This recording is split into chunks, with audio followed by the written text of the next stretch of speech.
Monday morning நேற்று வச்ச பருப்பு சால்னாவும் ஃபஸ்ட்டு வந்து சூடு பண்ணிவிட்டேன். கையோட டீ வச்சுட்டேன். இந்த பக்கம் பார்த்தீங்கன்னா மசாலுக்கு வந்துட்டு பச்சை பட்டாணியும் உருளைக்கிழங்கும் போட்டு குக்கரில் வச்சுட்டு டீ வடிக்க வச்சுட்டு குடிச்சிட்டு வந்தாச்சு. அதுக்கப்புறம் வந்து பூரிக்கு வந்து மாவு பிசைஞ்சிட்டேன்.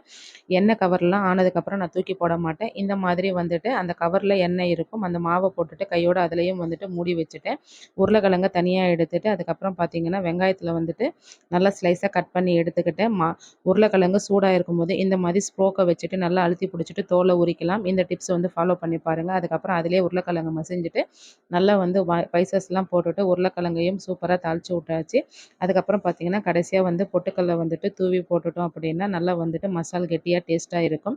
கையோடு வந்துட்டு பூரியும் பேல்ச்சி எடுத்துகிட்டு உருண்டையும் பிடிச்சாச்சு. இந்த பெரிய பிள்ளைங்க வீட்டில் லீவு போட்டால் சின்ன பிள்ளைங்க வந்து ஸ்கூலுக்கு போகிறதுக்கு சோம்பேறித்தனப்படும். அது எங்கள் வீட்டில் வந்து அதிகமாக நடக்கும். இதே மாதிரி உங்கள் வீட்டில் அப்படி இருக்குமா? இல்லை சின்ன பிள்ளைங்களும் ஹாப்பியாக ஸ்கூலுக்கு போயிடுவாங்களான்னு வந்து கமெண்ட்டில் ஷேர் பண்ணிக்கோங்க.